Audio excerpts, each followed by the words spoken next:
Hello मेरे दोस्त, कैसे हो आप सब। आई होप अच्छे होंगे, ठीक है। और आपका पढ़ाई जो है कंटिन्यू होगा। दोस्तों, कल वाली वीडियो में हमने इसके इसके पीछे वाली पार्ट को जाना है, ठीक है। यानी सम संख्या विषम संख्या के बारे में, पूर्ण प्राकृत संख्या के बारे में कल वाली वीडियो में हमने जाना था, ठीक है। आज हम इसके आगे कंटिन्यू करते हैं, ठीक है। यानी कि सह अभाज्य संख्या से कल हमने भाज्य और अभाज्य वो भी कवर किया था। तो आज हम सीखने वाले हैं इसके आगे वाली चीज़। ये हमारा पार्ट 2 है। ये हमारा कौन सा वीडियो है? पार्ट 2। और पार्ट 1 में ऑलरेडी हम आपको पहले बता चुका हूँ। तो चलिए हम शुरुआत करते हैं। सह अभाज्य संख्या। सह अभाज्य संख्या किसे कहते हैं? तो इसमें दोनों संख्या अभाज्य ही रहती है। ये इसका मेन पॉइंट है। दोनों संख्या इसमें क्या रहेगा? अभाज्य ही रहेगा, ठीक है। जैसे कि एग्जाम्पल के द्वारा समझिए आप, इसमें दोनों संख्या अभाज्य ही रहती है, सह अभाज्य संख्या। जैसे कि 3 और 5, ठीक है। ये हुआ सह संख्या। इसमें इसका अभाज्य तो रहेगा ही, इसमें नाम है सह अभाज्य संख्या, तो अभाज्य तो रहेगा ही। और साथ ही साथ दोनों अभाज्य रहेगा। सह मतलब दोनों, सह का मतलब दोनों। जैसे 3 और 5, अगर एक ऑप्शन रहेगा 6 और 7, तो ये नहीं हुआ। ये क्यों नहीं होगा? क्योंकि 6 तो अभाज्य संख्या है और 7 क्या है? अभाज्य संख्या। तो इसमें केवल एक अभाज्य है और 6 क्या हो गया? भाज्य, इसलिए ये नहीं होगा। फिर अगर रहेगा 4 रहेगा, 6 रहेगा, तो ये भी नहीं होगा, क्योंकि 4 और 6 दोनों है भाज्य संख्या, ठीक है। अगला एग्जाम्पल हम देखते हैं अब 11 का और 13 का। तो इसमें देखिए 11 भी अभाज्य संख्या है और 13 भी अभाज्य संख्या है, तो ये ऑप्शन क्या हो जाएगा? सही हो जाएगा। अगर एक ऑप्शन रहेगा 15 और 17, तो इसमें अगर हम बात करें तो 15 है भाज्य संख्या और 17 क्या है? अभाज्य संख्या, इसलिए ये भी नहीं होगा। तो उम्मीद करता हूँ आप समझ गए होंगे। मतलब कि इसमें दोनों संख्या कौन संख्या रहेगा? अभाज्य संख्या। दोनों अभाज्य रहेगा, मतलब जोड़ा में अगर एग्जाम्पल अगर रहेगा 10 और 12, तो ये नहीं होगा। क्यों नहीं होगा? क्योंकि 10 और 12 दोनों भाज्य संख्या है। अगर रहेगा 13 और 17, तो ये हो जाएगा। ये दोनों कौन संख्या है? अभाज्य संख्या, सह अभाज्य संख्या। आई होप ये आपको समझ में आ गया होगा, ठीक है। अब हम देखते हैं सापेक्षित अभाज्य के बारे में। मतलब कि इनमें दो संख्याओं का मौजूद कितना होना चाहिए? एक होना चाहिए।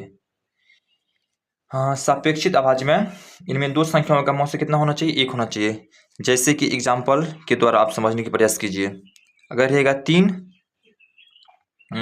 और 4, 3 और 4 हो जाएगा सापेक्षित अभाज्य। वो कैसे? तो देखिए 3 में जब हम मौजूद निकालेंगे 3 और 4 का, तो एक बार में 3 निकाले 3, एक से कितने भाग देंगे आप? 3 में। तो 1 को 3 से गुणा करेंगे 3, तो देखिए तो इसका मौजूद कितना आ गया? इसका मौजूद आया कितने से काटा? 3, 1 से। इसका मौजूद कितना आ गया? 1, ठीक है। इसलिए कौन संख्या होगा? सापेक्षित अभाज्य। एक और ऑप्शन लेते हैं 7 और 9। देखिए हम चेक करते हैं, 7 से भाग देंगे किसमें? 9 में।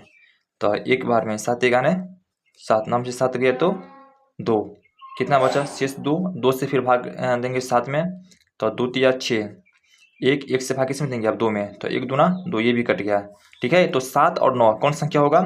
सापेक्षित अभाज्य। 3 और 4 कौन संख्या होगा? सापेक्षित अभाज्य। इसी प्रकार बहुत सारा एग्जाम्पल है, ठीक है। बहुत एग्जाम्पल है। उम्मीद करता हूँ आपको ये समझ में आ गया होगा। सापेक्षित अभाज्य मतलब कि इसमें जो दो संख्या जोड़ा में रहेगा ना, कोई भी दो संख्या जोड़ा में रहेगा, उसको आपको मौसा निकालना है। अगर मौसा समझिए 1 आ जाता है ना, तो वही संख्या क्या हो जाएगा? सापेक्षित अभाज्य।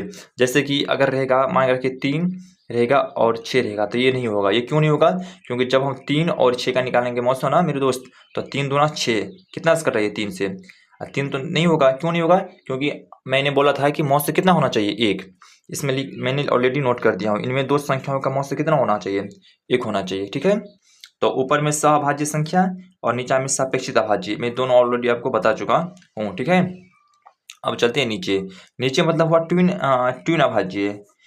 इनमें अभाज्य संख्याओं के बीच का अंतर कितना होना चाहिए? 2 का अंतर होना चाहिए। मतलब देखिए सहअभाज्य, सापेक्षित अभाज्य और ट्विन अभाज्य, तीनों में तो अभाज्य रहेगा ही, लेकिन ये बोल रहा है कि इसमें 2 का अंतर रहेगा। कितने का अंतर रहेगा? 2 का। एग्जाम्पल में अगर बात करें तो हम 3 और 5 ये हो जाएगा। अगर 6 रहेगा, 8 रहेगा, तो ये नहीं होगा। क्यों नहीं होगा? क्योंकि 6 और 8 दोनों है भाज्य संख्या। इसमें ना जोड़ा में संख्या दिया रहता है और उसमें से आपको पहचानना रहता है, ठीक है। अलग अलग कंडीशन है पहचानने का। फिर अगर रहेगा 11 और 13, तो ये हो जाएगा। क्यों हो जाएगा? क्योंकि 11 और 13 दोनों अभाज्य संख्या है और इन दोनों के बीच का अंतर भी कितना है? 2 है, ठीक है। ऐसे पहचाना जाता है। एग्जाम्पल रहेगा 17 और 19, तो इसमें 17 और 19 दोनों क्या है, अभाज्य संख्या है। और अंतर भी देखिए कितना है, इसमें 2 अंतर है, मतलब 19 में 17 जाएगा तो कितना होगा, 2 होगा ना। इसी प्रकार आपको पहचानना है ट्यून अभाज्य है। उम्मीद करता हूँ ये आपको समझ में आ गया होगा। और एक है, फिर उसके नीचे है धनात्मक पूर्णांक। धनात्मक पूर्णांक मतलब धनात्मक 2 कैटेगरी में होता है, एक होता है धनात्मक प्लस वाला और एक होता है माइनस वाला, ठीक है।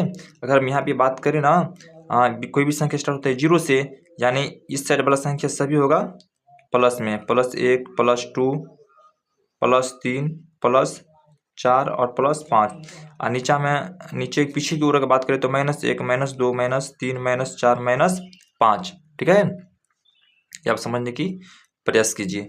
तो जितने भी प्लस वाला संख्या है ना, प्लस वाला मतलब पूर्णांक है ना, पूरा कंप्लीट है, 1 2 3 4 5, तो ये हुआ धनात्मक। धनात्मक मतलब हुआ प्लस, प्लस जोड़, धनात्मक पूर्णांक, ठीक है। उम्मीद करता हूँ आपको समझ में आता होगा ये सभी चीज़। और ये हुआ ऋणात्मक पूर्णांक, ऋणात्मक पूर्णांक, ठीक है। इतना चीज़ आप समझ गए होंगे। सहअभाज्य संख्या, सापेक्षित अभाज्य, ट्यून अभाज्य और पूर्णांक संख्या। अब चलते हैं हम इसके, बहुत आसान चीज़ है ये, बहुत आसान, थोड़ा सा भी दिमाग लगाएगा, थोड़ा सा भी दिमाग लगेगा खुद हो जाएगा आपको। वर्ग संख्या यानी कि स्क्वायर नंबर, मतलब दिए गई संख्याओं को 2 बार गुणा करने पर प्राप्त संख्या वर्ग संख्या। जी बिल्कुल सही आपने सुना, दिए गई संख्याओं को 2 बार गुणा कीजिए, मतलब कि आपको जो संख्या भी दिया हुआ है उसको आप 2 बार गुणा कीजिए। 2 बार गुणा करने के बाद जो संख्या मिलेगा ना, वो कौन संख्या कहलाएगा, वर्ग संख्या। एग्जाम्पल, अगर 2 की बात करें तो संख्या 2 दिया हुआ है, इसको 2 बार गुणा कीजिए, 2 × 2 = 4, तो 4 मेरा कौन संख्या होगा, वर्ग। अगर दिया हुआ है 3, ठीक है, तो 3 को 2 बार गुणा कीजिए, 3 × 3 = 9, तो 9 कौन संख्या होगा, वर्ग संख्या है। एग्जाम्पल दिया हुआ है 4, तो जो संख्या दिया है ना उसी को आप 2 बार गुणा कीजिए, 2 बार, वर्ग का मतलब होता है 2 बार गुणा। 4 × 4 = 16, तो 16 कौन संख्या होगा, वर्ग संख्या। अगर सपोज दैट दिया है 5, तो 5 × 5 बराबर कितना होगा, 25, तो 25 कौन संख्या होगी, वर्ग संख्या। अगर कोई बोलेगा कि 1 कौन संख्या है, तो भाई 1 को आप 2 बार गुणा कीजिए ना, 1 × 1 1 = 1, तो 1 भी वर्ग संख्या हुआ। 1 कौन संख्या हुआ, 1 4 9 16 25। अगर दिया हुआ 6, तो 6 को 6 को 2 बार गुणा कीजिए, 6 × 6 = 36। तो इस पर आप देख रहे हैं कि 1 4 9 16 25 36, ये सभी कौन संख्या है, तो ये सभी है मेरे दोस्त वर्ग संख्या। वर्ग और घन में ज्यादा अंतर नहीं है। घन में दिए गई संख्याओं को 3 बार गुणा करते हैं, क्यूब, घन का इंग्लिश में बोलते हैं क्यूब, और वर्ग में दिए गई संख्याओं को 2 बार गुणा करते हैं, ठीक है। तो उम्मीद करता हूँ आपको ये सभी चीज समझ में आ गया होगा। वर्ग संख्या मतलब कि दिए गई संख्याओं को 2 बार गुणा करने पर जो संख्या मिलता है ना, जैसे कि यहाँ पे दिया हुआ 2 को गुणा किया हम 2 बार, कितना आ गया, 4 हुआ वर्ग संख्या। 3 दिया था तो 3 को हमने 2 बार गुणा किया, 3 दिया 9 कौन संख्या होगा, वर्ग संख्या होगा, ठीक है। फिर आगे देखते हैं घन संख्या। इसमें भी सेम चीज है, लेकिन इसको 3 बार गुणा करना है। दिए गई संख्याओं को 3 बार गुणा करने पर प्राप्त संख्याओं को घन संख्या कहलाता है। एग्जाम्पल 2, तो 2 को आप 2 बार 3 बार गुणा कीजिए, 2 × 2 × 2 = 2 दूना 4 दूना 8। 8 किसका घन है, तो 8 है 2 का घन, ये इसको समझना है। अगर 3 को फिर आप 3 बार गुणा कीजिए ना, इसमें कौन सा दिमाग लगता है, 3 × 3 × 3, ठीक है। तो 3 × 9 9 × 27, 27 किसका घन होगा, 27 होगा 3 का घन।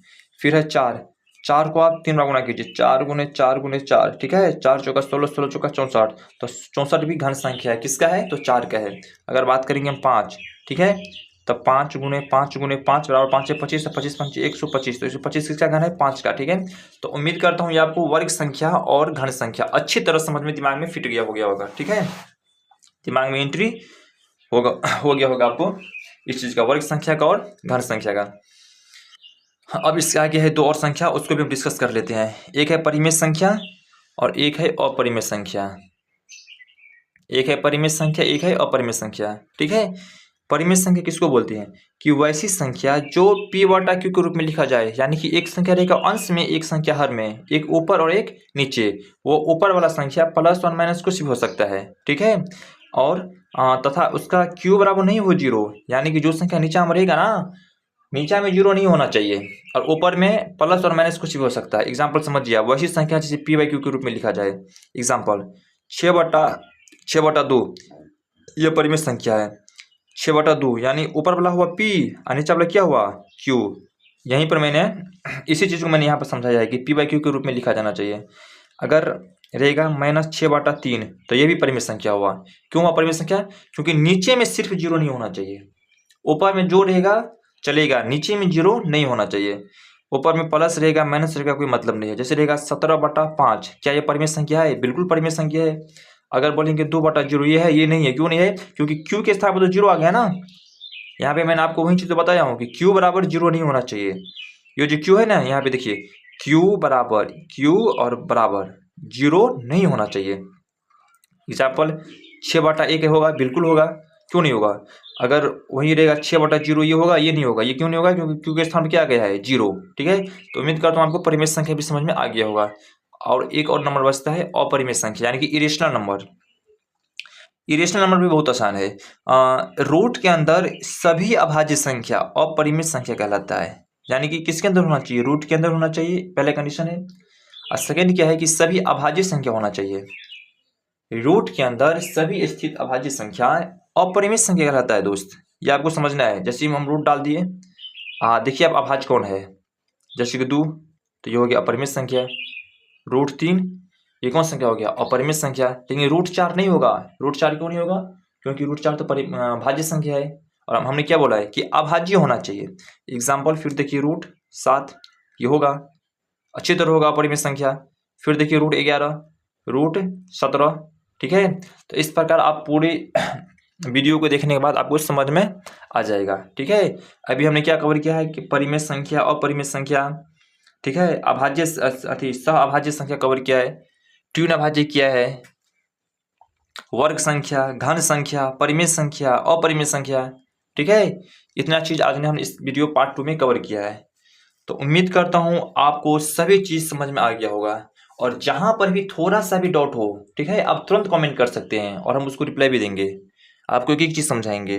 ठीक है, और वीडियो अगर अच्छी लगे तो चैनल को सब्सक्राइब कीजिए। ठीक है, तब तक बाय, मिलते हैं अगले वीडियो में।